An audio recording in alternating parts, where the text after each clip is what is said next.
की चालबाजियों को देखते हुए भारत बहुत जल्द बॉर्डर पर एक ऐसा ब्रह्मास्त्र तैनात करने वाला है जो 600 किलोमीटर तक किसी भी मिसाइल या लड़ाकू विमान को आग के गोले में तब्दील कर सकता है, जो एक साथ 36 टारगेट को नेस्तनाबूद करने की सलाहियत रखता है। खास बात यह कि अभी इस ब्रह्मास्त्र की आपूर्ति ही शुरू हुई है, लेकिन इतने भर से ही बीजिंग और इस्लामाबाद में बैठकों का दौर शुरू हो गया है।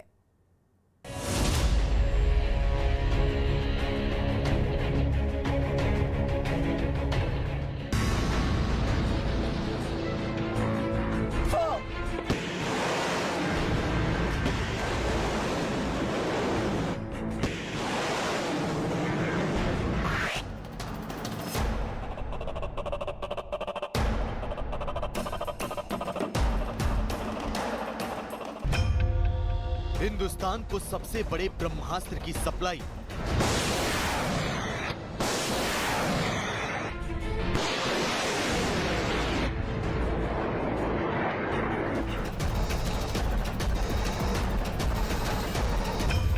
आसमान में आक्रमण, दुश्मन की सेना घबराई। आकाश को अभेद्य किले में तब्दील करने की तैयारी शुरू हो गई है। भारतीय सेना दुश्मन के लड़ाकू विमानों और मिसाइलों को मार गिराने के लिए कमर कस चुकी है। चीन और पाकिस्तान की नापाक साजिशों को एक धमाके से नाकाम करने का ब्लूप्रिंट तैयार कर लिया गया है। LAC और LOC पर तनाव के बीच हिंदुस्तान को रूस से S-400 नाम का सबसे विध्वंसक हथियार मिलने वाला है।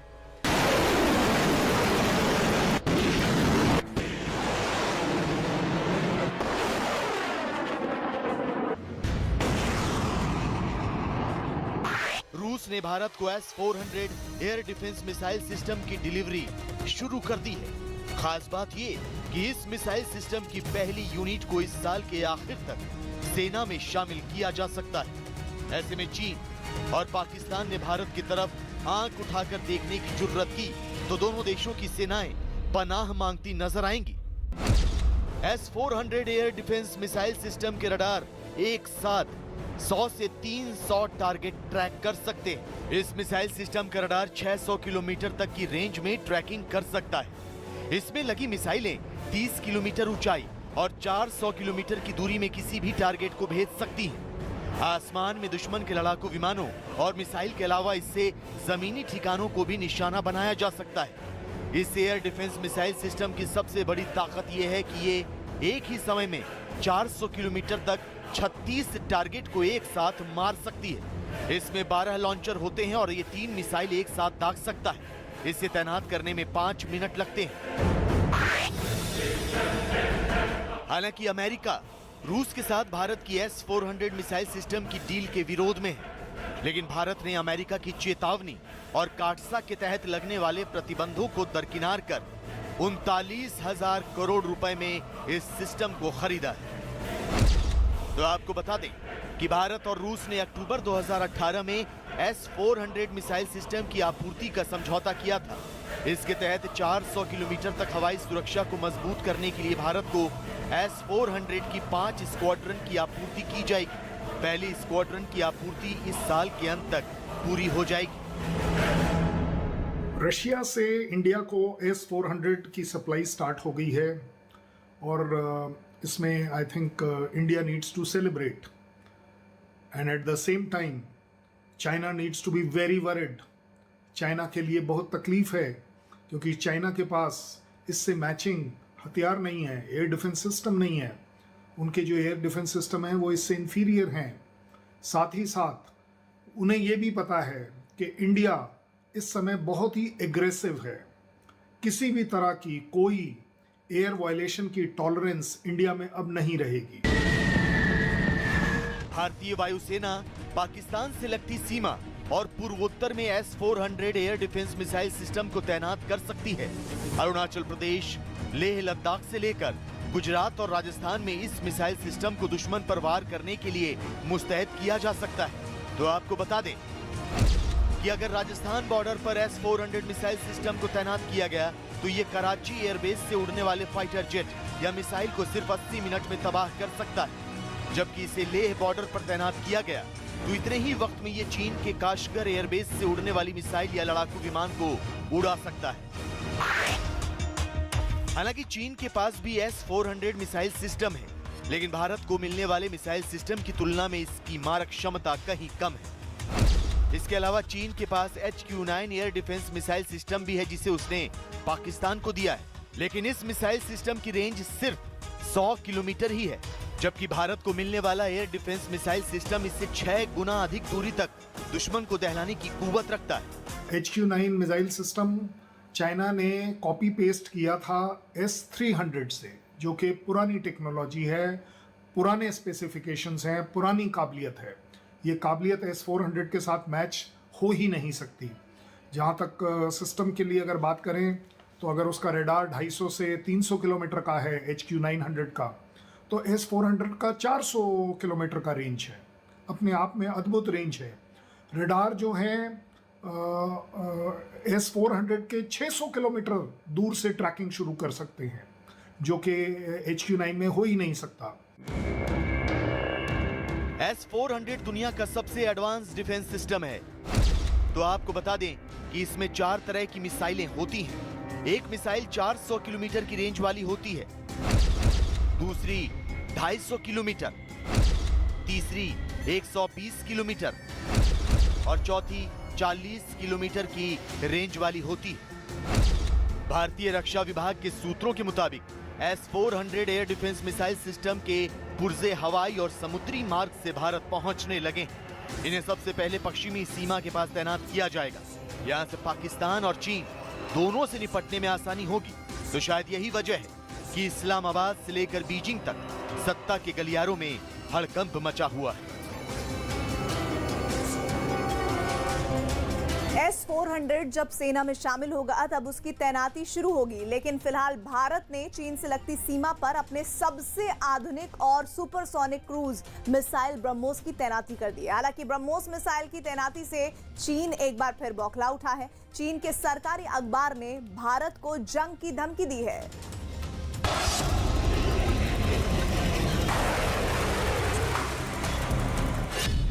बॉर्डर पर ब्रह्मोस से बीजिंग में हलचल।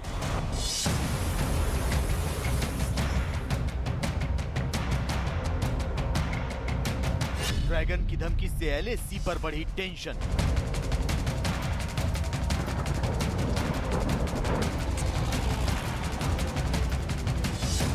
लद्दाख से लेकर अरुणाचल प्रदेश तक चीन भारत के साथ सीमा विवाद की आग भड़काकर तनाव पैदा करने की कोशिश कर रहा है। चीन की सेना अपनी हरकतों से बॉर्डर को जंग के मैदान में तब्दील करने पर आमादा है। चीन की पीपल्स लिबरेशन आर्मी ने LAC के करीब अपनी किलर मिसाइलों का दस्ता तैनात कर दिया है। लिहाजा ड्रैगन को उसी की भाषा में जवाब देते हुए हिंदुस्तान ने बॉर्डर पर ब्रह्मोस मिसाइल की तैनाती कर दी। 20 साल पुरानी ब्रह्मोस मिसाइल जल, थल और नभ से दुश्मन पर हमला कर उसे तबाह करने की सलाहियत रखती है।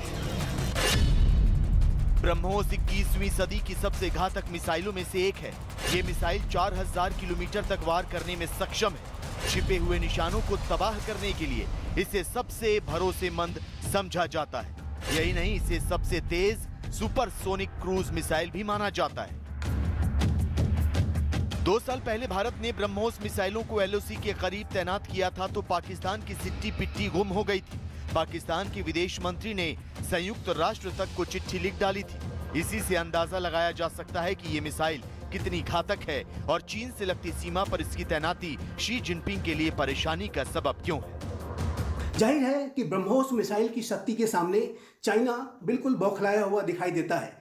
ब्रह्मोस मिसाइल की जो रेंज है वो 290 किलोमीटर तक की है। जाहिर है कि इस मिसाइल की तैनाती होने से LAC के 290 मीटर के जो पूरे रेंज में भारत कहीं भी अचूक तरीके से वार कर सकता है। ब्रह्मोस मिसाइल एक medium range supersonic cruise missile है। ये 1 सेकंड में 1 किलोमीटर तक की यात्रा करती है और जाहिर है कि चाइना के पास इसका तोड़ नहीं है। और ये जो मिसाइल है ये किसी भी प्लेटफॉर्म से लॉन्च की जा सकती है, चाहे वो एयर हो, चाहे वो सी हो, चाहे वो लैंड हो।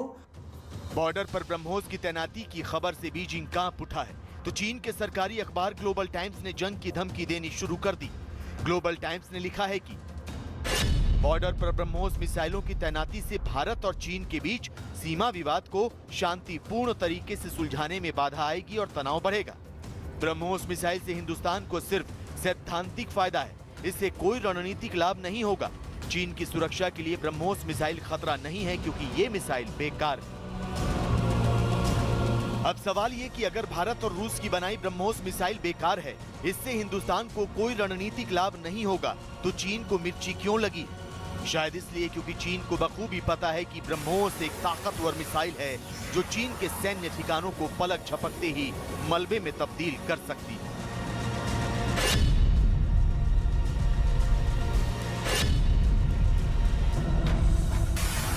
ब्रह्मोस की तैनाती पर जंग की गीदड़ भभकी देने वाला चीन भारत के आक्रामक तेवर से डरा हुआ है। जिस तरह भारत चीन की हर चाल का जवाब दे रहा है, उससे शी जिनपिंग को एहसास हो चुका है कि हिंदुस्तान की फौज लाल सेना को घेरने की तैयारी कर रही है। लिहाजा चीन बड़ी ही तेजी से LAC के करीब निर्माण कार्य कर रहा है। हाल ही में अमेरिका की खुफिया रिपोर्ट में दावा किया गया था कि चीन ने भारत से सटे सीमाई इलाकों में सड़क, पुल, सुरंग और बंकरों का एक नेटवर्क खड़ा किया है। अब सैटेलाइट तस्वीर से खुलासा हुआ है कि चीन अवैध तरीके से कब्जा किए गए अक्साई चीन में नया नेशनल हाईवे बना रहा है।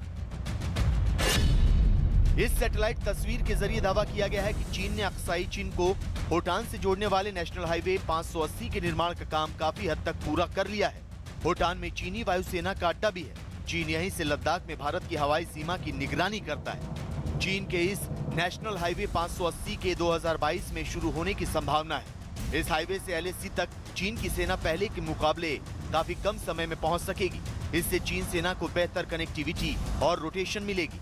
इस सैटेलाइट तस्वीर में सड़क निर्माण की मशीनरी, सुरंग, सोलर पैनल और निर्माण में जुटे मजदूरों के रहने की जगह साफ नजर आ रही। भूटान में चाइना का एयर बेस भी है, जिसके के माध्यम से चाइना पूरे लद्दाख के एरिया पर अपनी निगरानी रखता है। जाहिर है कि नेशनल हाईवे 580 पर एक बार परिचालन शुरू हो गया तो चाइना अपने ट्रूप्स का मूवमेंट इस नेशनल हाईवे 580 के माध्यम से LAC के इलाकों में तेज गति से कर सकता है और भूटान पर भी वो अपने एक्सेस को और अधिक बेहतर करा सकता है। और जाहिर है कि इस नेशनल हाईवे 580 के माध्यम से ट्रूप्स के मोबिलाइजेशन में चाइना को काफ़ी मदद मिल सकती है, जो कि भारत के लिए एक चुनौती की बात है। जुलाई में चीन के राष्ट्रपति शी जिनपिंग ने तिब्बत का दौरा किया था। तभी से चीन की आक्रामकता बढ़ी है। तिब्बत में इंफ्रास्ट्रक्चर डेवलपमेंट के नाम पर चीन भारतीय सीमा पर लुंजे काउंटी, टिंगरी काउंटी और बुरांग काउंटी में 3 नए एयरपोर्ट बनाने जा रहा है। इस परियोजना को मंजूरी जिनपिंग ने तिब्बत दौरे के दौरान ही दी थी। कयास लगाए जा रहे हैं कि चीन इन एयरपोर्ट्स को मिलिट्री हितों को ध्यान में रखकर डिजाइन करेगा। ऐसे में ये कहना गलत नहीं होगा कि भारत के आंख से आंख मिलाकर बात करने का अंदाज चीन को खौफजदा करने लगा है।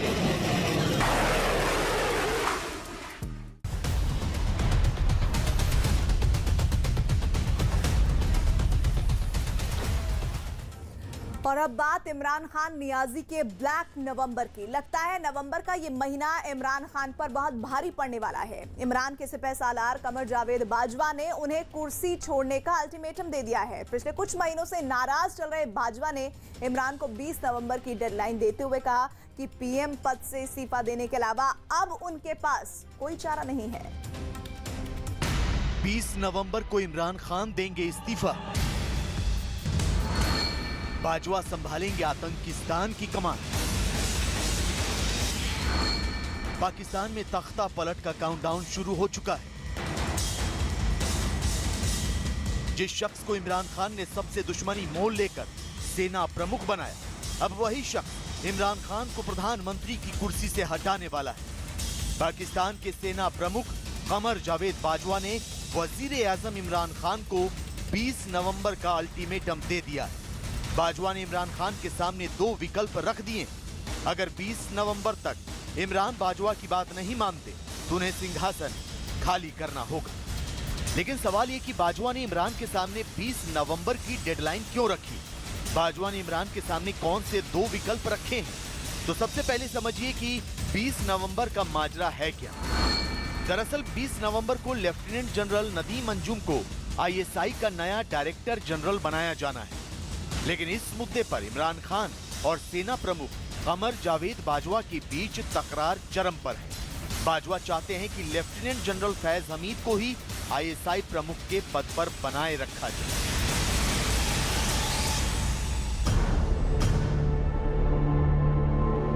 कभी टीटीपी से संघर्ष विराम पर हो रही बातचीत के मुद्दे पर, कभी तालिबान के साथ सरकारी नुमाइंदों के संवाद पर, कभी सेना को बदनाम करने की साजिश के मुद्दे पर, तो अब आईएसआई चीफ के नाम पर इमरान खान और कमर जावेद बाजवा के बीच दुश्मनी की दीवार ऊंची होती जा रही। दोनों एक दूसरे के आमने सामने खड़े हो गए।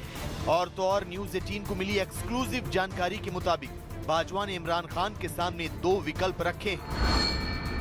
पहला विकल्प यह है कि इमरान खान खुद 20 नवंबर से पहले प्रधानमंत्री पद से इस्तीफा दे दें, और दूसरा विकल्प यह है कि संसद में विपक्ष इन हाउस बदलाव करे।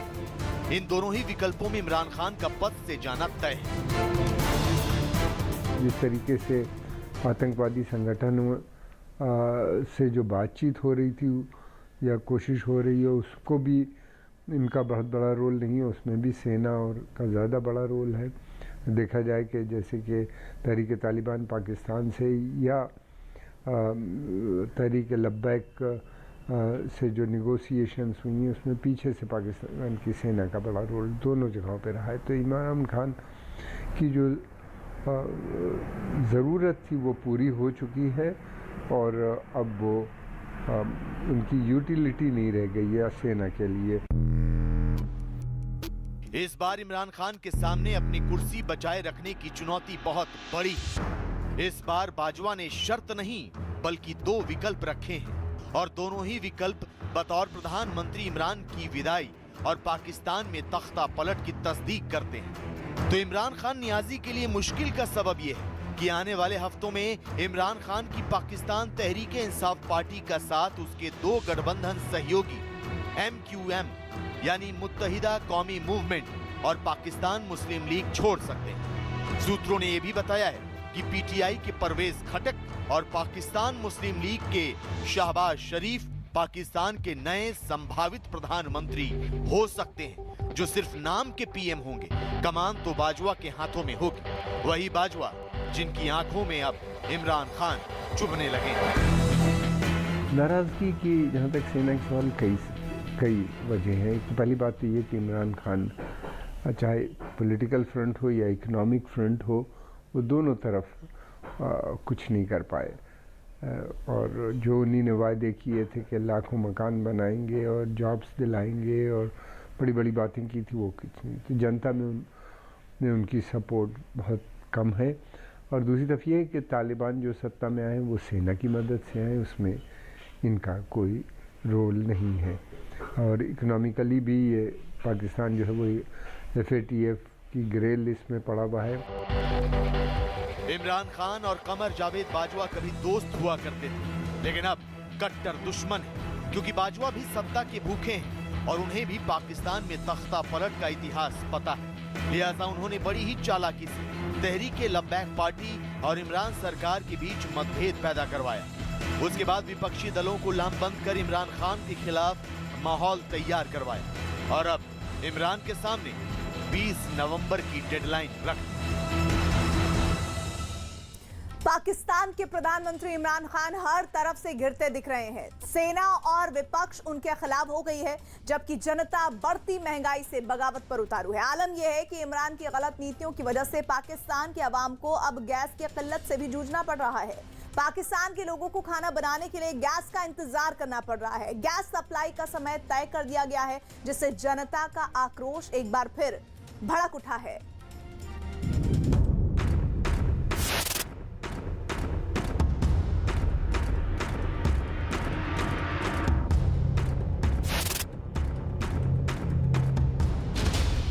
पाकिस्तान में गैस सप्लाई पर गदर।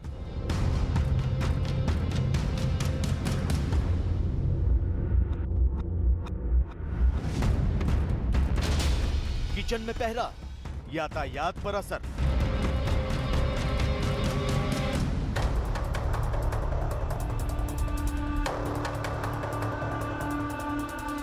पाकिस्तान में खाने पीने की चीजों के दाम आसमान छू रहे हैं। पाकिस्तान में लोगों की थाली से रोटी गायब हो गई है। पाकिस्तान की एक बड़ी आबादी भुखमरी की शिकार होने वाली है। इमरान खान कर्ज लेकर कर्ज चुकाते रहे, लेकिन उनकी रियासत मदीना की हवा निकल गई, लोगों के मुंह से निवाला छिन गया। तो अब नियाजी की सरकार ने अपनी आवाम पर एक और कहर बरपा दिया। चूल्हों से गैस गायब है, लोगों को खाना बनाने में परेशानी का सामना है, गीजर नहीं चल रहा, गर्म पानी भी नहीं मिल रहा। कराची के मुख्तलिफ इलाकों में गैस लोड शेडिंग ने लोगों के लिए मुश्किलात खड़ी कर दी हैं। लियारी, ओल्ड सिटी एरिया, लाठी, कोरंगी, गुलशन इकबाल, गुलिस्तान जौहर और दीगर इलाकों में लोगों को गैस की किल्लत का सामना है। गैस का बहुत मसला चल रहा है, सिलेंडर से गैस भरा के रोटियां पकाते हैं, कभी खाते कभी नहीं खाते, इसी काम पे चले। गैस का दोपहर का खाना, रात का खाना, नाश्ता सारा बाहर से लेना पड़ता है। जी हाँ, गैस की कमी का सामना कर रहे पाकिस्तान में घरों में रसोई गैस की सप्लाई के लिए इमरान सरकार ने समय तय किए, जिसके मुताबिक घरेलू उपभोक्ताओं को दिन भर में सिर्फ 3 बार ही गैस मिल सकेगी, सुबह 5:30 बजे से 8:30 बजे तक, इसके बाद दिन के 11:30 बजे से दोपहर 2 बजे तक और आखिर में शाम 4 बजे से रात 10 बजे तक ही गैस मिलेगी।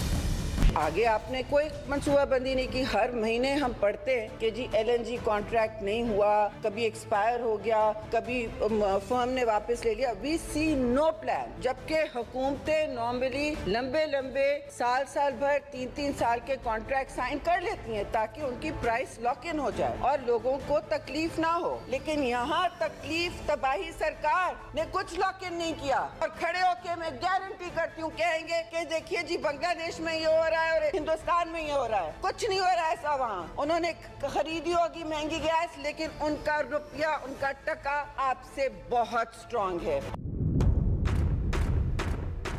रसोई गैस के साथ पाकिस्तान में CNG पर भी हाहाकार मचा है। गैस की किल्लत की वजह से पाकिस्तान की सरकार ने पंजाब समेत कई प्रांतों में CNG पंप बंद करने का फरमान सुना दिया है। सिंध में कुछ राहत जरूर है, लेकिन यहाँ भी हफ्ते में 3 दिन तक CNG पंप बंद रहेंगे। इस वाले से इन्हें जो है वो मैनेजमेंट करनी चाहिए, क्योंकि ये तो हर एक की जो है वो नेसेसिटीज़ में से है, तो हर चीज़ भी जो है वो महंगी कर रहे हैं और इस तरह से अब ये गैस की जो किल्लत का इन्होंने जो है वो दावा किया है, तो ये तो बिल्कुल जो है वो गलत है। गैस भरवाते हैं, पहले हमारा सिलेंडर फुल होता था, अभी एक दिन खाली छोड़ते हैं तो फिर जाके भरवाते हैं, तो वो भरवाते हैं, वो भी हम वो उससे पानी गर्म नहीं कर सकते।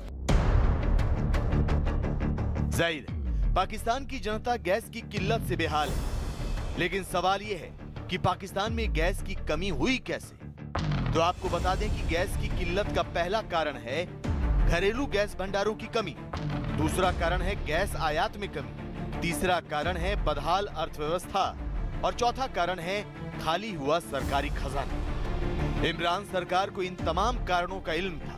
इमरान खान को पता था कि सर्दियां आते ही देश में गैस की किल्लत होगी, लेकिन इससे निपटने के लिए सरकार के पास ना तो कोई तरकीब थी और ना ही कोई प्लान।